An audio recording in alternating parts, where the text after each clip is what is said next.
On this episode of ResiWeek, we talk small owners being burnt out, the edge method, and the smartest demo home. All this and more on this episode of ResiWeek.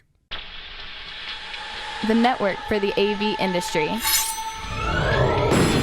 What are you listening to? This is AV. This is AVNation. This is AVNation. This is ResiWeek, episode 338. It's Visceral. Support for AVNation is brought to you by FSR.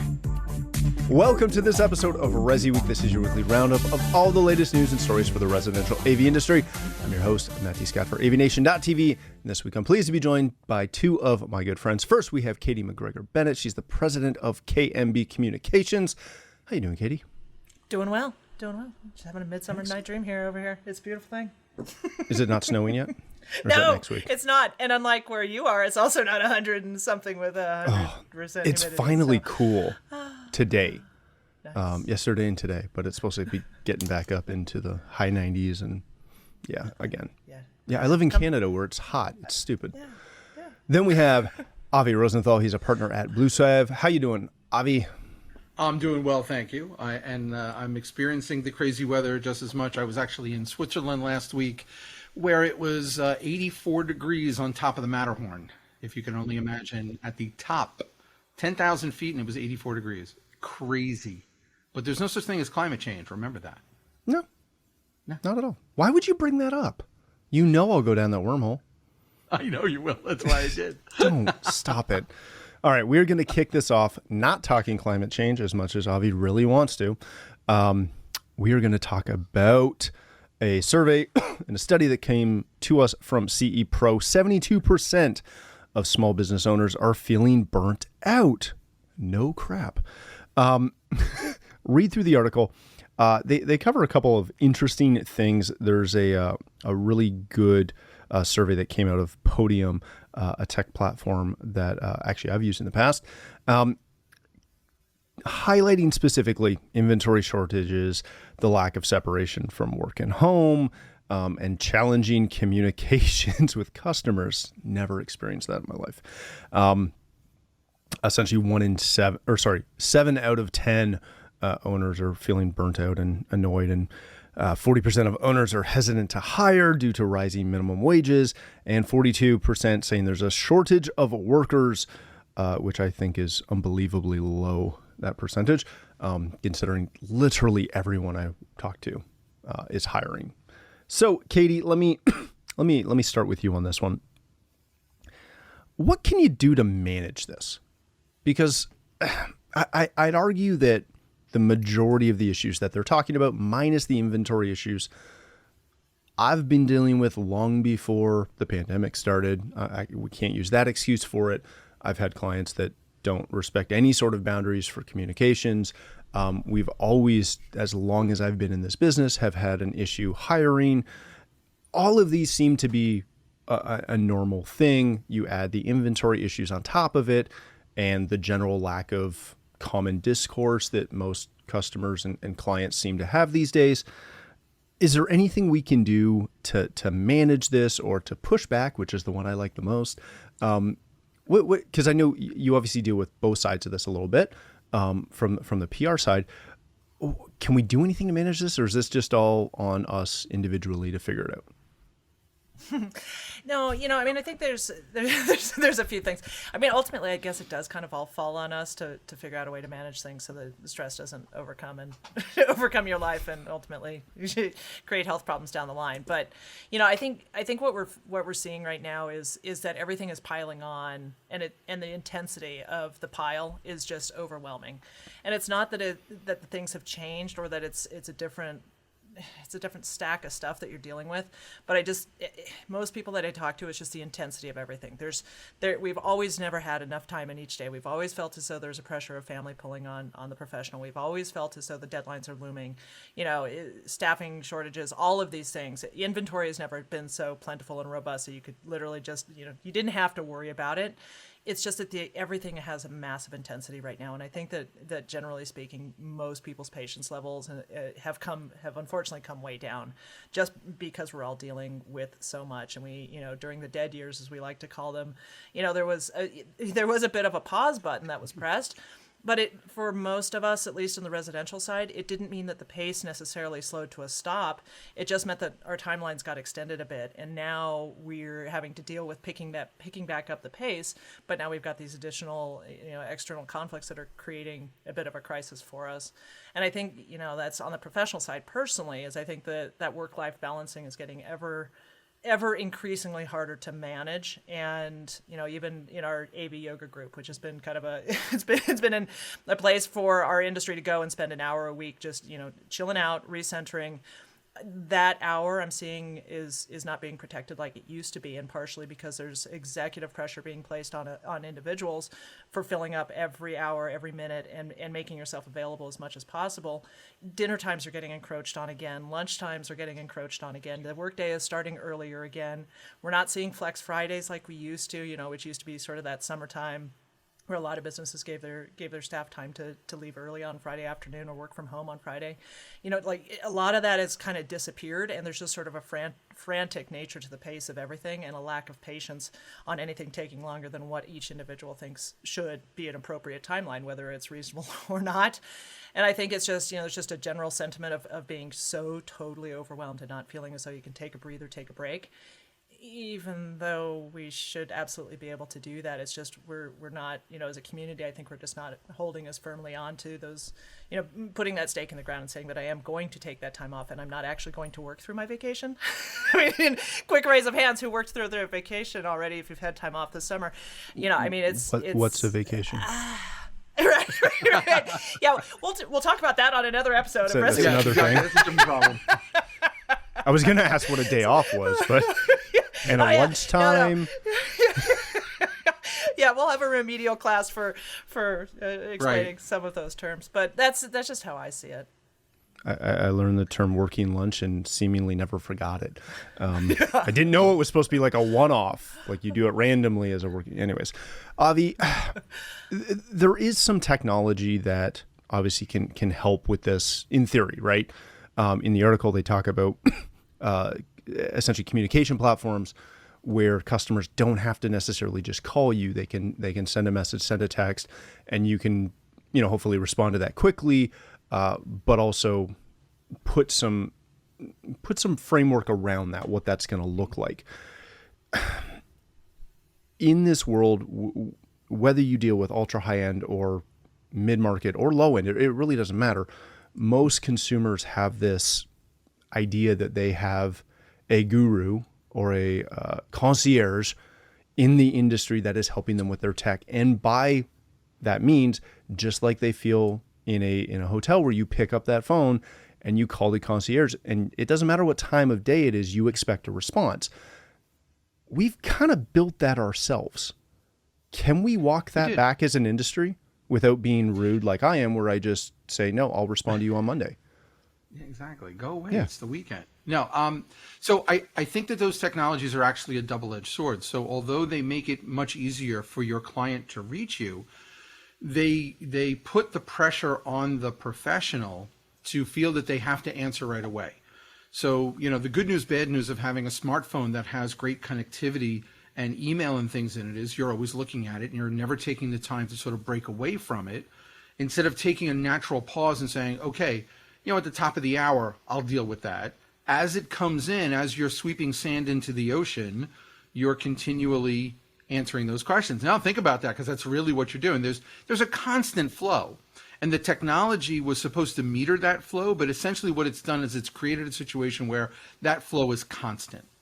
And so we feel as professionals that if someone has asked a question of us, it's our responsibility to answer it. So I think setting the right level of expectation with your client and helping them understand that there's not a just-in-time answer versus a, hey, I've got a critical issue.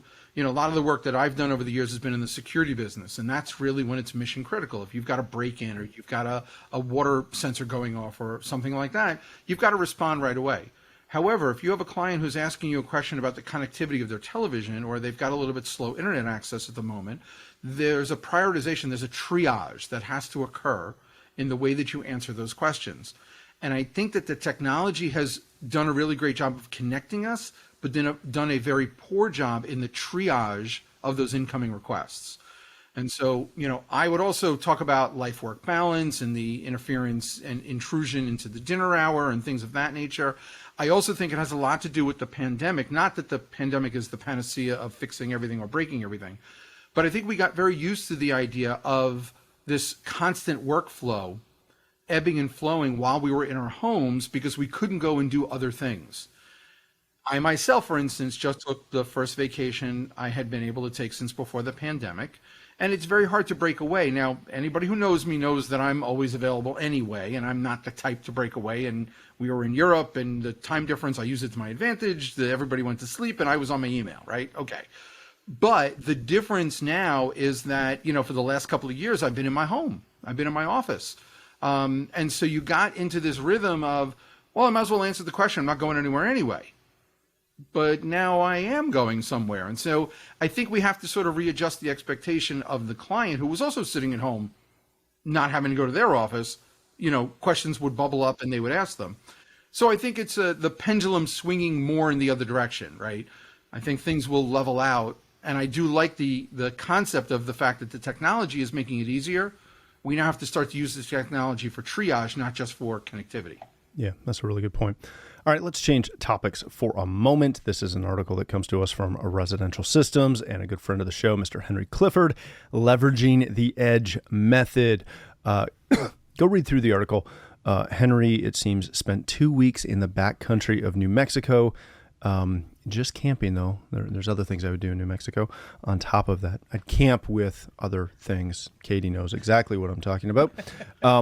But long and short, Henry went with, if I'm reading through the lines, with some Boy Scouts, and they got an explainer on how to camp and how to navigate from a Air Force cadet named Max, who went through a wonderful teaching method that the Scouts use called EDGE, which stands for Explain, Demonstrate, Guide, and Enable.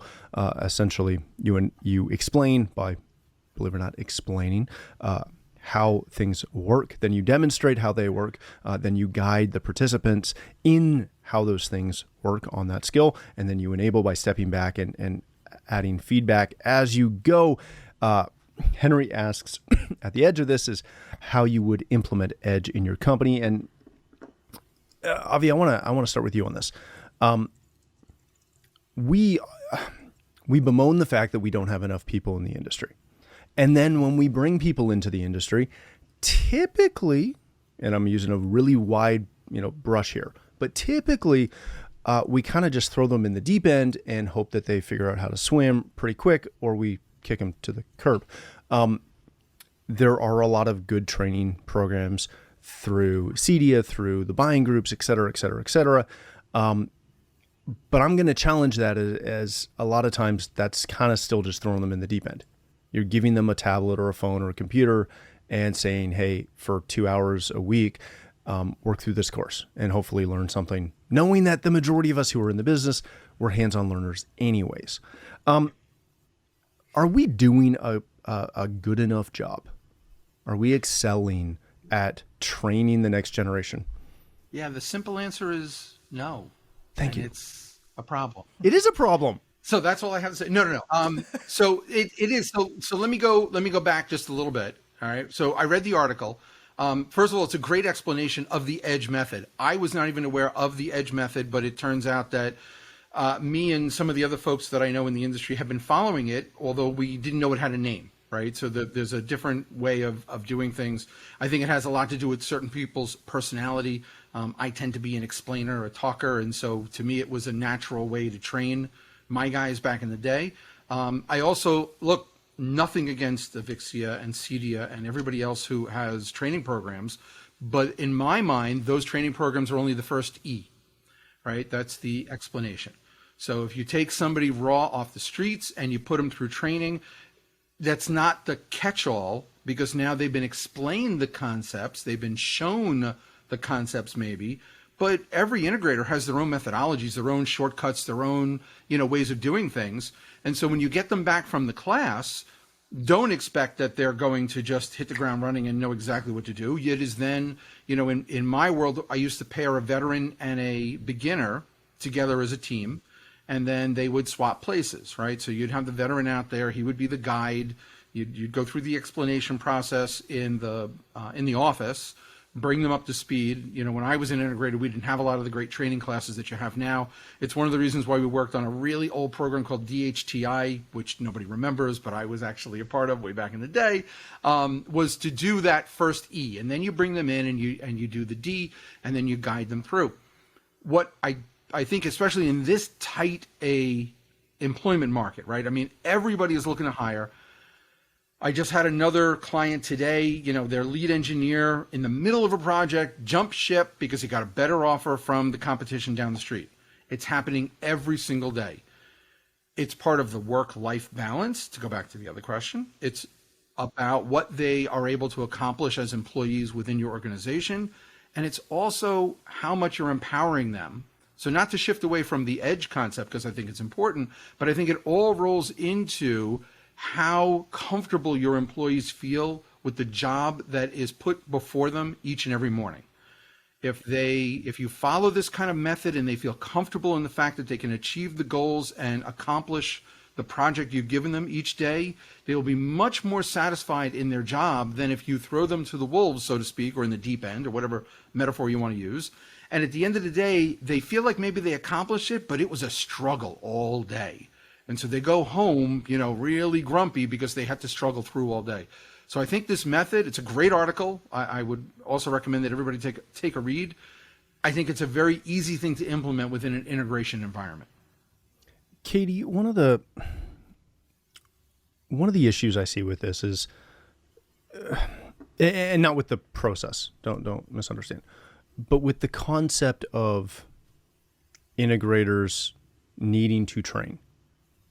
Is it's really easy to get stuck in your business and just do your business.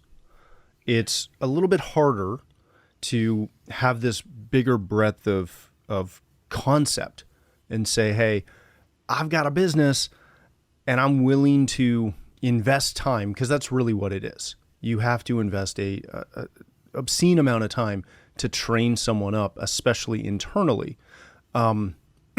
To get them to a point to where they're fully proficient within our industry. You don't see a lot of integrators having that be kind of a focal point of what they do. You hear about like teaching hospitals in London, in my city, in all of Ontario. We are one of the premier teaching hospital groups, actually in all of Canada. People come here to learn how to be doctors, right? And they do a lot of work in residency and on the job, learning that. How do we shift the culture within our industry to stop just complaining about not being able to hire anybody and actually taking some ownership that, we as an industry, if we want to maintain the industry, we kind of have to focus primarily on people coming into the industry?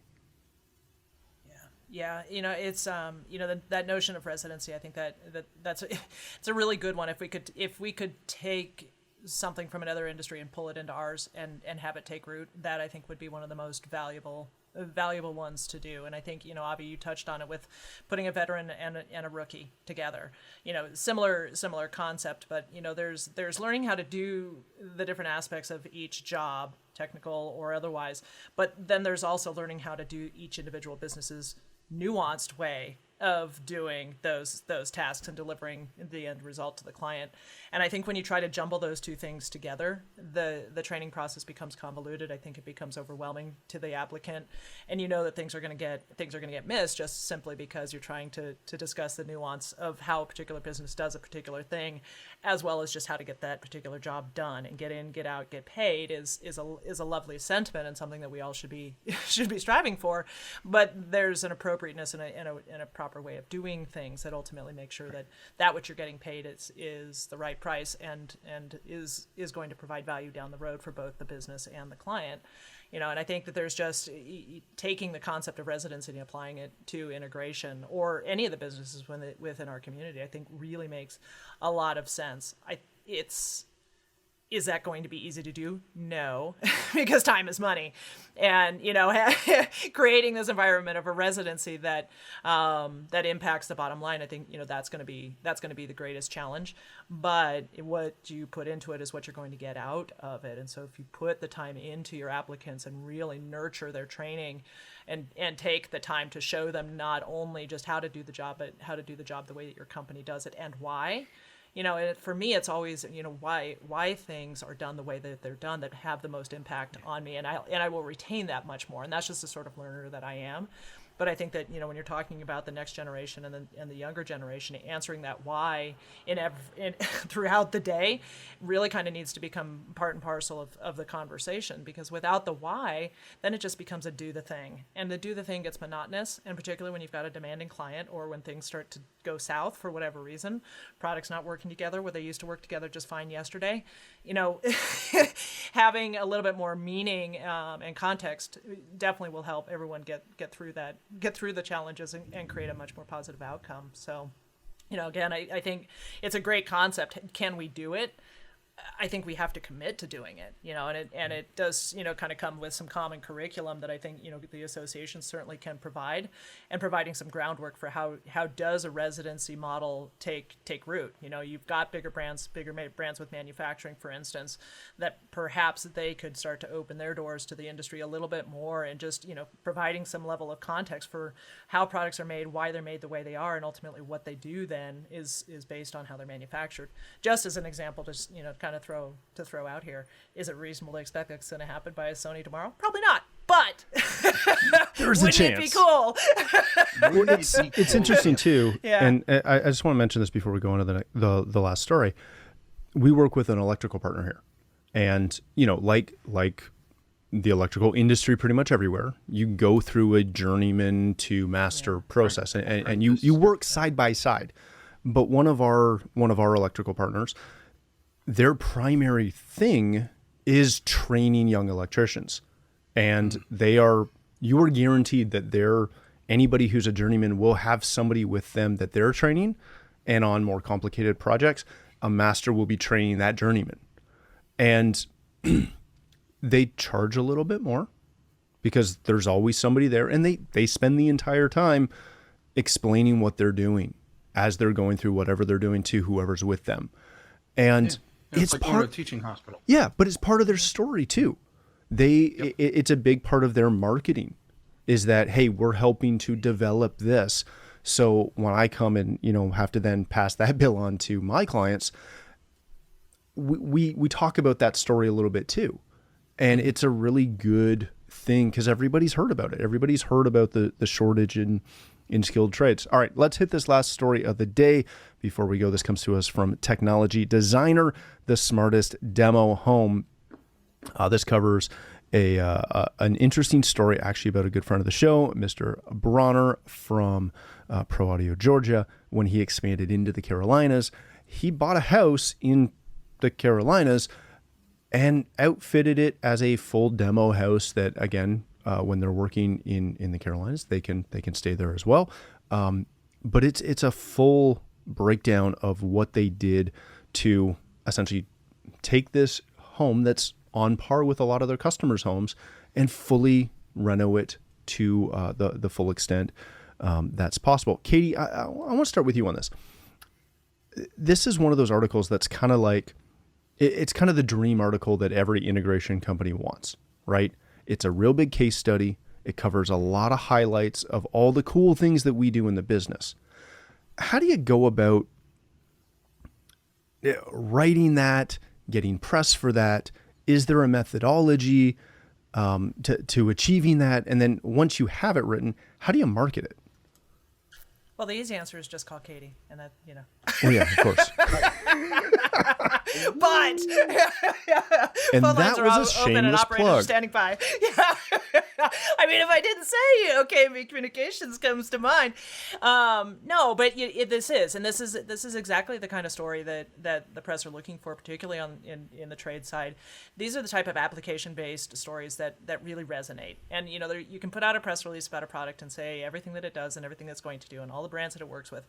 But once you put it into context and into an actual installation and show the reader, whoever the reader is, how everything works together in the ultimate experience that homeowner is joyfully experiencing every day, or whoever the intended audience is for it. These are the type of the application stories that really resonate quite beautifully. What do you need? First and foremost, photography and video, and through each stage of the game, believe it or not, all the behind the scenes stuff that goes on is as equally impressive as the beautiful glory shots that happen at the end. But particularly if you have an intention of working with the trades or want to work more closely with your trade partners, then show them the work that you're doing at different phases of the project so that your reason for needing to be involved early and often really resonates with them. So show them what's going on the walls before you're closing it up and why it's important that be addressed at the different phases of the project and not visited when the keys are being delivered, those types of things. And so, you really can make a case for why you need to be involved. You can also make a really good case with your homeowner as to why things cost what they cost when you do walkthroughs, and really take the time to do that. And you're starting to see, if you're on Instagram especially, you're starting to see a lot of builders taking time out of their day to do these types of behind the scenes project reels. And you know exactly why they're doing it. They're validating the price that they're charging and the time that it takes and the nuances of their particular business, that why you would want to do business with them. So photography and video is absolutely key. Really, honestly, we say no image, no story. And as much as I hate to say it, you can have an amazing installation story, but without great images, the story really isn't going to go anywhere. So, in this case where it's his home, I'm sure he gave himself a commercial release of all the photography and assets, but if it's not your home, caution number one, make sure you've got a commercial release of those assets. And honestly, you should have that built into your proposals just from the get-go, that if the project moves forward, it is assumed that you have the ability to use images obtained during the course of the build and final photography, and make sure that you get a signature on that. Obviously, you need to be really careful about just geography locating and making sure that any of the tags on those images don't have a street address, anything like that buried on any of the file data. It's just a good thing to do, is scrub that off and get in the habit of doing it, and making sure your technicians or whoever's on site from the day to day, make sure that they know to do that as well. Just protect your homeowner and their interest in what's going on inside the property. And then from there, it's really just telling the story. What is it about this project? What was your interest in doing it? If you're the integrator who's trying to build out this house, just have it as a show house.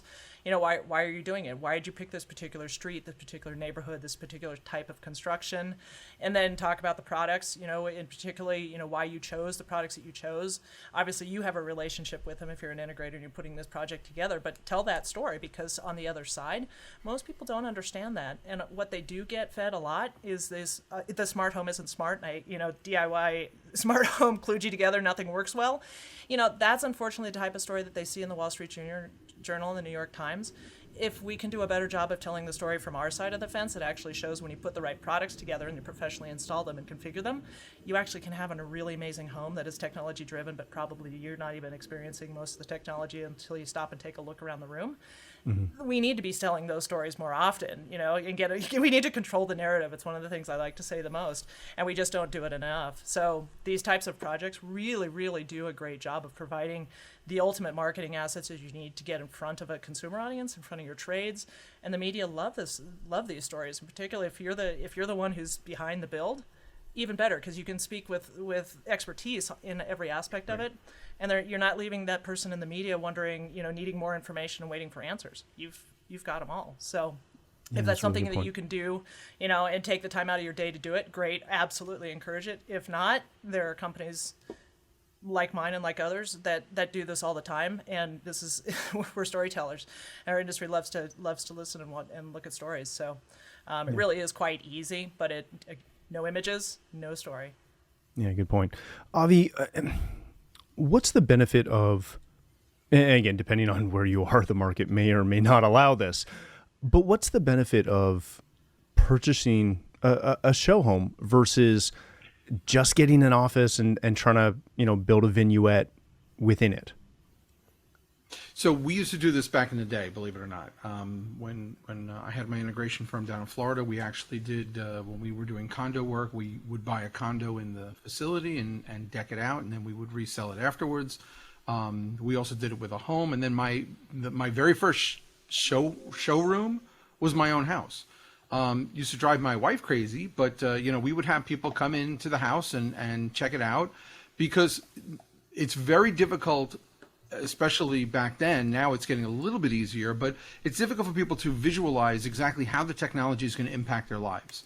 Until somebody sees a really good home theater or an implementation of a great lighting system, or the beauty and safety of a security with sensors that monitor what's going on within the home, it's very hard for them to visualize. It's very esoteric. If you can walk them through a facility and show them, hey, if somebody opens that front door in the middle of the night, these 3 things are going to happen. Or if your kid gets out of their room, or if something breaks, or if the water is flowing when it shouldn't be, or look at the immersive experience of this home theater. You're going to sit here. We used to do silly things like, we'd always pop popcorn whenever somebody was coming to the home theater, because it was completely, it was visceral. I can't say that word. Visceral. Visceral. Thank you. Visceral. You're welcome. I still do that. Anyway, the popcorn and the movie would work really well together, because that's the way it is. It's relatable. It's relatable. It's relatable. There you go. Oh my God. There we go. We can edit all that out. Okay, take 2. Here we go. So we would pop the popcorn and bring them in, and it would enhance that experience. I think show homes are still the best way to visually show and to experience the technology excuse me, in your home, because people need that immersive experience, right?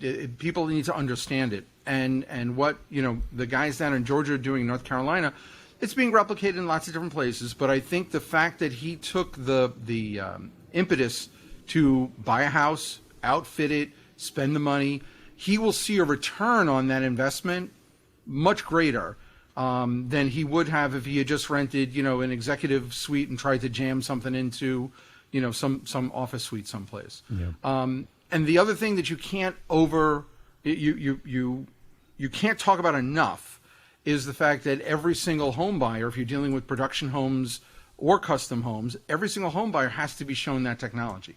If you have a place to show it, then you're more apt to use it and to put on that presentation.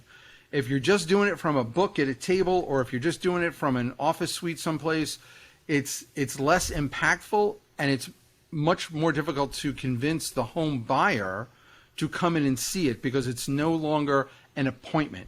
It's hey, let's get together at the local Starbucks. I'm going to show you this book of stuff. Yeah. Right? If it's a destination, people take it more seriously. It's an appointment. You take them through. You have a true presentation. You can build on it, right? Because you're going to have your walkthrough. So the old adage, you sell high, right, and commit low. And so you want to make sure that you're selling the best, putting your best foot forward. A showroom enables that conversation. And like Katie said, storytelling. Nothing tells a story better than a showroom that's laid out. You have control over it. You get to decide what comes on and what goes off. You get to make the emotional impact on that buyer within your own facility. Yeah. Yeah, that's huge. All right, let's leave it there. Thank you both so much. Avi, if people want to connect with you, learn more about BlueSav, how do they do that? Best way is on our website, www.bluesalve.com, or they can reach me on my Twitter handle at AVIRFL. Excellent. Thank you, my friend.